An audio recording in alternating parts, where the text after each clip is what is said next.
अस्सलाम वालेकुम students, I am here to teach you physics from Brilliant Education. आज हम सेकेंड ईयर फिज़िक्स का फर्स्ट चैप्टर स्टार्ट करेंगे, दैट इज़ इलेक्ट्रोस्टैटिक्स। इलेक्ट्रोस्टैटिक क्या होता है? Electrostatic basically the study of electric charges, at rest under the action of electric force. जैसा कि आपकी स्क्रीन पे भी शो हो रही है, the study of electric charges at rest under the action of electric force. अच्छा बच्चे, इसमें इलेक्ट्रिक फोर्स क्या है? Electric force is a force which holds the positive and negative charges that make up atoms and molecules. अच्छा बच्चे, आज का जो हमारा टॉपिक है ना, वो है Coulomb's law.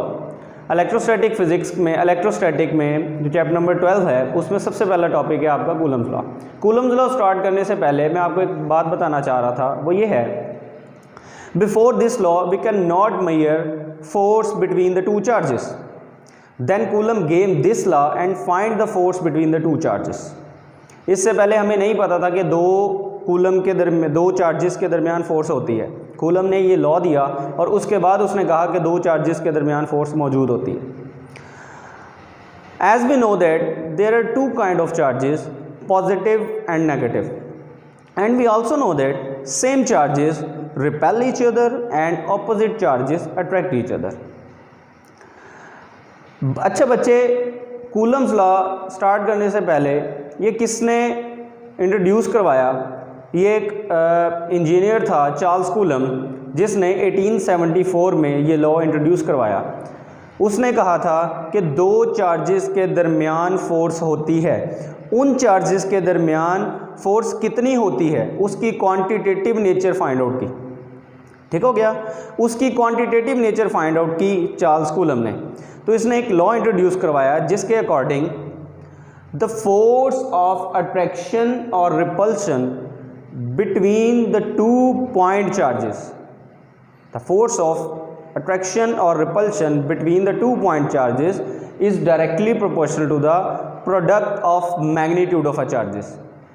F proportional to q1 q2, and the force between 2 point charges inversely proportional to the square of the distance between them, that is F proportional to 1/r²।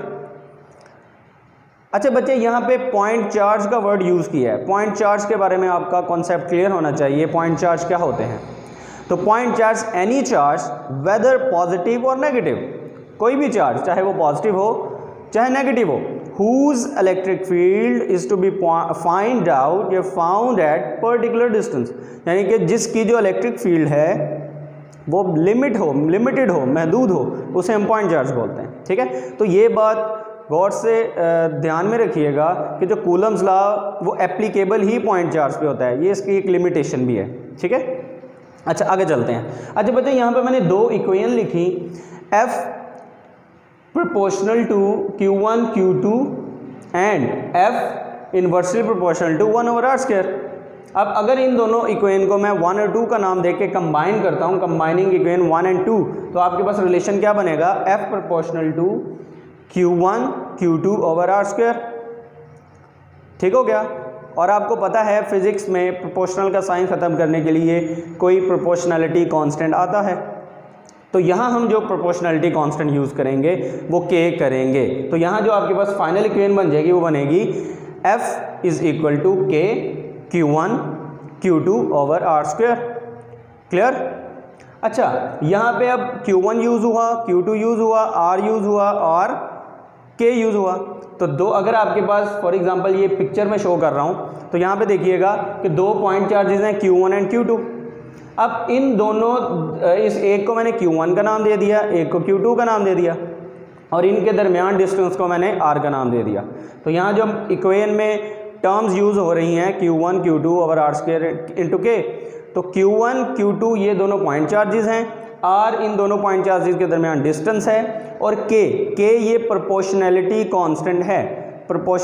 Constant है, और इसकी value depend करती है किस किन चीज़ों पे? Nature of the medium. Nature of the medium से मुराद है कि आपने दो चार्जेस के दरमियान मीडियम कौन सा रखा।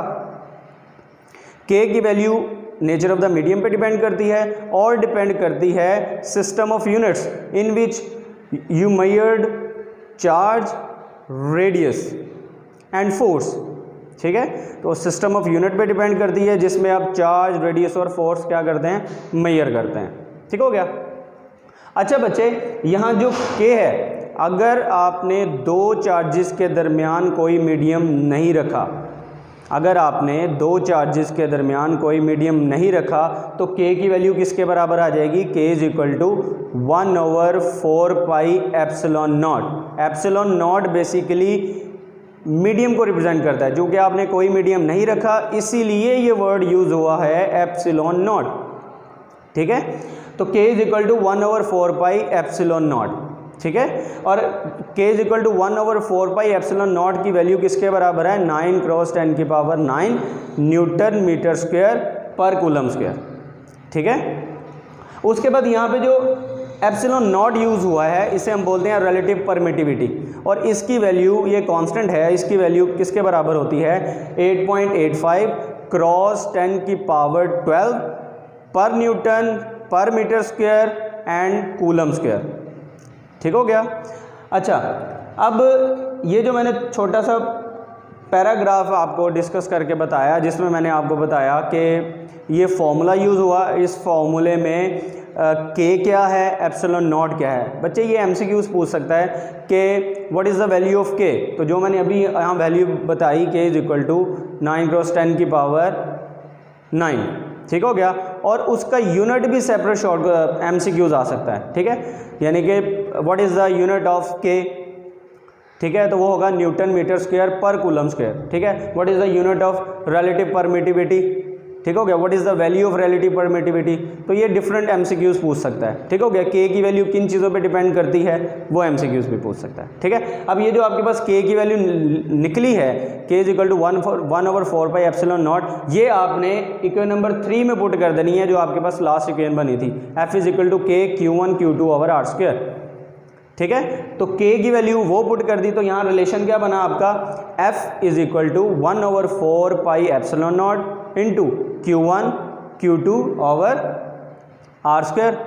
तो ये थी बच्चे force between the two charges. अच्छा, एक इंपॉर्टेंट बात याद रखिएगा, ये जो आपने फोर्स की वैल्यू कैलकुलेट की ना, ये बेसिकली फोर्स की क्वांटिटेटिव नेचर है, यानी कि इससे आप फोर्स की क्वांटिटी का पता लगा सकते हो कि उस दोनों चार्जेस के दरमियान कितनी फोर्स है। ठीक हो गया, और उन फोर्स की डायरेक्शन का अंदाज़ा आप इससे नहीं लगा सकते। ठीक हो गया, तो F is equal to K Q1 Q2 over R square, ये बेसिकली रिप्रेजेंट करता है दो चार्जेस के दरमियान कितनी फोर्स है। ठीक हो गया। अच्छा, यहाँ बच्चे एक क्वेश्चन आता है कि दो चार्जेस के अगर फॉर एग्जांपल अगर आपने एक चार्ज ले लिया 4 कूलम का, एक चार्ज ले लिया 2 कूलम का। ठीक हो गया, और ये क्वेश्चन होता है कि इन दोनों चार्जेस के दरमियान ज़्यादा फोर्स किसके, यानी कि कौन अप्लाई करेगा, क्योंकि Coulomb's law mutual force apply करता है। यहाँ जो फोर्स रिप्रेजेंट कर रही है वो बेसिकली म्यूचुअल फोर्स है। ठीक है, तो दो चार्जेस के दरमियान जो फोर्स है वो बेसिकली म्यूचुअल फोर्स होती है। तो अब एक चार्ज अगर आपने 4 कूलम का ले लिया, एक चार्ज आपने 2 कूलम का ले लिया है, तब कौन सा चार्ज ज़्यादा फोर्स लगाएगा? तो दोनों चार्जेस बेसिकली सेम फोर्स लगाएंगे। क्यों? क्योंकि कूलम्स फोर्स ऑफ अट्रैक्शन या रिपल्शन ये प्रोडक्ट है दोनों चार्जेस का।